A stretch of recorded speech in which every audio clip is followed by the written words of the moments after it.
CM Siddaramaiah ವಿರುದ್ಧ ತನಿಖೆಗೆ high court ಅಸ್ತು ಹಿನ್ನೆಲೆ ಸಿಎಂ ರಾಜೀನಾಮೆಗೆ ಒತ್ತಾಯಿಸಿ ಬೀದರ್ನಲ್ಲಿ ರಸ್ತೆಗಿಳಿದ ಬಿಜೆಪಿ ನಾಯಕರು ನಗರದ ಅಂಬೇಡ್ಕರ್ ವೃತ್ತದಲ್ಲಿ ಬಿಜೆಪಿ ಕಾರ್ಯಕರ್ತರು ಪ್ರತಿಭಟನೆ ಮಾಡಿದ್ರು. ಮಳೆಯಲ್ಲೇ ಮುಖ್ಯಮಂತ್ರಿ ಸಿದ್ದರಾಮಯ್ಯ ವಿರುದ್ಧ ಘೋಷಣೆಯನ್ನ ಕೂಗಿದ್ದಾರೆ. ರಾಜ್ಯಪಾಲರ ಪ್ರಾಸಿಕ್ಯೂಷನ್ ತನಿಖೆಗೆ ಹೈಕೋರ್ಟ್ ತೀರ್ಪು ಹಿನ್ನೆಲೆ ಸಿಎಂ ಸಿದ್ದರಾಮಯ್ಯ ವಿರುದ್ಧ ಘೋಷಣೆ ಕೂಗಿ ಆಕ್ರೋಶ ವ್ಯಕ್ತಪಡಿಸಿದರು.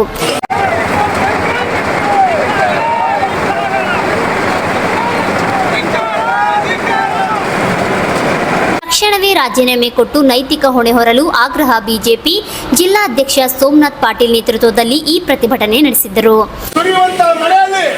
ಇವತ್ತು ನಾವು ರಾಜ್ಯದ ಪರವಾಗಿ ಕೇಳ್ತಾ ಇದ್ದೇವೆ, ಸ್ವಲ್ಪ ಆದರೂ ನೈತಿಕತೆ ಇದ್ರೆ ಮುಖ್ಯಮಂತ್ರಿ ಅವರು ರಾಜೀನಾಮೆ ಕೊಟ್ಟು ಇವತ್ತು ಜನರ ಮಧ್ಯೆ ಹೋಗಬೇಕನ್ನುವಂತ ಮಾತನ್ನ ಹೇಳಿ ಈ ಹೋರಾಟ ಇಡೀ ರಾಜ್ಯದಲ್ಲಿ ಮತ್ತೆ ಉಗುರಾಗುತ್ತೆ ಅಂತ ಎಚ್ಚರಿಕೆಯನ್ನು ಕೊಟ್ಟು ಮಾತಿಗೆ ವಿರಾಮ ಕೊಡ್ತೇನೆ. ಭಾರತ್ ಮಾತಾ ಕಿ ಕೊಳ್ಳೇಬೇಕು ಕೊಳ್ಳೇಬೇಕು ಕೊಳ್ಳೇಬೇಕು ಕೊಳ್ಳೇಬೇಕು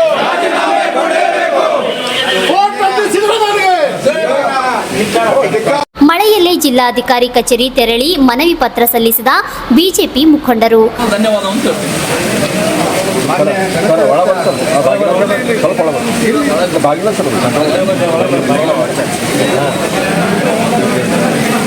ಮಾನ್ಯ ಗಣತಂತ್ರ ರಾಜ್ಯಪಾಲರು ಕರ್ನಾಟಕ ಸರ್ಕಾರ ವಿಷಯ ಮುಖ್ಯಮಂತ್ರಿ ಸಿದ್ದರಾಮಯ್ಯನವರು ರಾಜೀನಾಮೆ ನೀಡದಿದ್ದರೆ ಸರ್ಕಾರವನ್ನೇ ವಜಾಗೊಳಿಸಬೇಕಂತಕ್ಕಂಥ ಮನವಿ ಇದೆ.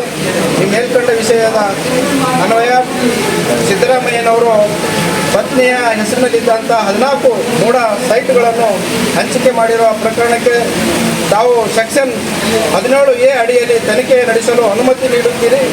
ಆಪಾದನೆ ತಕ್ಷಣವೇ ರಾಜೀನಾಮೆ ಸಲ್ಲಿಸಬೇಕಾಗಿತ್ತು ಸಿದ್ದರಾಮಯ್ಯನವರು.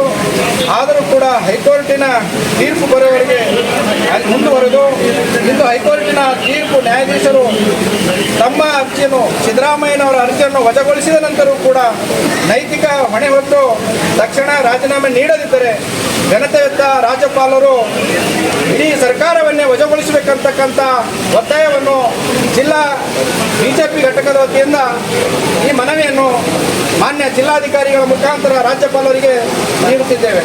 बोलो भारत माता की बोलो भारत माता की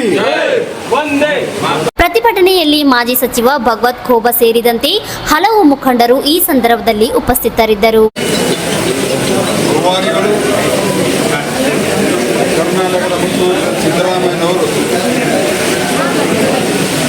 ಅವರ ಮೇಲೆ ಆರೋಪ ಬಂದ ಮೇಲೆ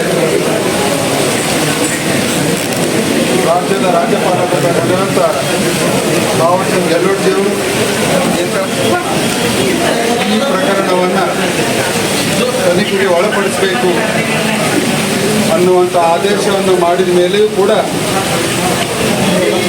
ಮುಖ್ಯಮಂತ್ರಿಗಳು ಮತ್ತು ಕಾಂಗ್ರೆಸ್ಸಿನ ಮಂತ್ರಿಗಳು, ಕಾಂಗ್ರೆಸ್ಸಿನ ನೇತಾರರು ಅನಾವಶ್ಯಕ ಗೊಂದಲದಲ್ಲಿ ಕೂಡಾಗಿ ಭಾರತೀಯ ಜನತಾ ಪಕ್ಷವನ್ನು ನಿಂದಿಸುವುದು, ಘನವೆತ್ತ ರಾಜ್ಯಪಾಲರನ್ನು ರಾಜಕೀಯ ಬಣ್ಣ ಬೆಳೆಯುವುದು, ರಾಜಕೀಯವನ್ನು ಮಾಡಿ ಹೈಕೋರ್ಟ್ನಲ್ಲಿ ಅಪೀಲಿಗೆ ಹೋಗುವುದು. ಆದರೆ ಉಚ್ಚ ನ್ಯಾಯಾಲಯ ಕುಲಂಕುಷವಾಗಿ ಎರಡೂ ಪಕ್ಷಗಳ ವಾದವನ್ನು ಆಲಿಸಿ ಇಂದು ತೀರ್ಪನ್ನು ಕೊಟ್ಟಿದೆ. ರಾಜ್ಯಪಾಲರ ಹೊರಡಿಸಿದಂಥ ಆದೇಶವನ್ನು ಎತ್ತಿಹಿಡಿದಿದೆ. ಹೀಗಾಗಿ ಸುಮಾರು 40 ವರ್ಷಗಳ ರಾಜಕೀಯ ಜೀವನದಲ್ಲಿ ಅನೇಕ ಹುದ್ದೆಗಳನ್ನು ಹೊಂದಿದಂಥ ಸಿದ್ದರಾಮಯ್ಯನವರು ಅದಕ್ಕೆ ಏನಾದರೂ ಕಾರಣ ಇದ್ದರೆ ದೇಶದ ಸಂವಿಧಾನ ಕಾರಣ ಇದೆ. ಸಂವಿಧಾನದ ಶಕ್ತಿಯ ಮೇಲೆ ಅನೇಕ ಹುದ್ದೆಗಳನ್ನು ಪಡೆದಿದ್ದಾರೆ. ಇವತ್ತು ಮಾನ್ಯ ಮುಖ್ಯಮಂತ್ರಿಗಳೇ ಸಂವಿಧಾನಕ್ಕೆ ಗೌರವಿಸಿ, ದೇಶದ ಕಾನೂನಿಗೆ ಗೌರವಿಸಿ 40 ವರ್ಷಗಳ ಸುದೀರ್ಘ ರಾಜಕೀಯ ಜೀವನದಲ್ಲಿ ಹೊಂದಿದಂಥ ನಿಮ್ಮ ನೈತಿಕೆಯ ಗೌರವಿಸಿ ತಕ್ಷಣವಾಗಿ 1 ನಿಮಿಷವೂ ಕೂಡ ಮುಖ್ಯಮಂತ್ರಿ ಸ್ಥಾನದಲ್ಲಿ ಮುಂದುವರಿಲಾರ್ದೇ ರಾಜೀನಾಮೆಯನ್ನು ಕೊಟ್ಟು ಯಾವ ರೀತಿ ಹಿಂದಿನ ಮುಖ್ಯಮಂತ್ರಿಗಳಾದಂಥ BS ಯಡಿಯೂರಪ್ಪನವರು ಇದೇ ಥರ ಆರೋಪ ಬಂದಾಗ ತಕ್ಷಣವಾಗಿ ರಾಜೀನಾಮೆಯನ್ನು ಬಿಸಾಕಿ 99ರಲ್ಲಿ ಭಾರತೀಯ ಜನತಾ ಪಕ್ಷದ ವರಿಷ್ಠ ನಾಯಕರಾದಂಥ ಎಲ್.ಕೆ. ಅಡ್ವಾಣಿಯವರು ಕೇವಲ ಒಂದು ಡೈರಿಯಲ್ಲಿ ಹೆಸರು ಬಂದಾಗ ನೈತಿಕತೆ ಹೊತ್ತಿ ರಾಜೀನಾಮೆಯನ್ನು ಕೊಟ್ಟಿರುವಂಥ ನೇತಾರರ ಹಾದಿಯಲ್ಲಿ ತಾವು ಕೂಡ ಬರಬೇಕು. ಇಲ್ಲ ಆದರೆ ಈಗಾಗಲೇ 40 ವರ್ಷದಲ್ಲಿ ಒಂದು ಕಪ್ಪು ಚುಕ್ಕೆ ಇಲ್ಲ ಅನ್ನುವಂಥದ್ದನ್ನು ನನ್ನ ಹೇಳಿಕೆಗೆ ತದ್ವಿರುದ್ಧ ಸ್ವತಃ ಉಚ್ಚ ನ್ಯಾಯಾಲಯ ಕೇವಲ ಒಂದು ಕಪ್ಪು ಚುಕ್ಕೆ ಇಲ್ಲ, ಸಂಪೂರ್ಣ ನಿಮ್ಮ ಶರೀರವೇ ಕಪ್ಪು ಬಣ್ಣ ಬಳಿದಿದೆ ಅನ್ನುವಂಥದ್ದನ್ನು ಇವತ್ತು ಉಚ್ಚ ನ್ಯಾಯಾಲಯ ಆದೇಶವನ್ನು ಹೊರಡಿಸಿದೆ. ಹೀಗಾಗಿ ತಕ್ಷಣವಾಗಿ ರಾಜೀನಾಮೆಯನ್ನು ಕೊಡಬೇಕು. ಇಲ್ಲ ಅಂತಂದರೆ ಕರ್ನಾಟಕದ 7 ಕೋಟಿ ಜನ ನಿಮ್ಮ ಮತ್ತು ನಿಮ್ಮ ಪಕ್ಷಕ್ಕೆ ಛೀಮಾರಿಯನ್ನು ಹಾಕ್ತಾರೆ. ಕಾಂಗ್ರೆಸ್ಸಿನ ರಾಷ್ಟ್ರೀಯ ನಾಯಕರುಗಳು, ರಾಷ್ಟ್ರೀಯ ಅಧ್ಯಕ್ಷರಾದ ಮಲ್ಲಿಕಾರ್ಜುನ್ ಖರ್ಗೆ ಅವರೇ, ನೀವು ಕೂಡ ಈ ರಾಜ್ಯದವರಾಗಿದ್ರಿ.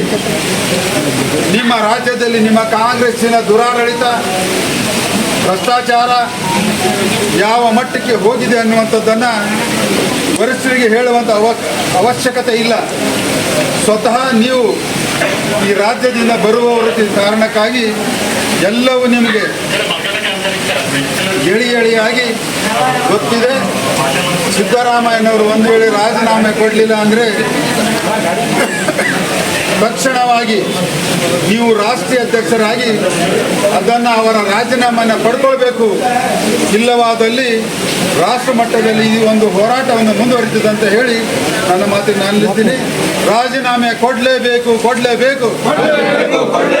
ಸಿದ್ದರಾಮಯ್ಯ ರಾಜೀನಾಮೆ ಕೊಡಲೇಬೇಕು. Basavaraj Poojari, RJ32 news Kannada, Bidar.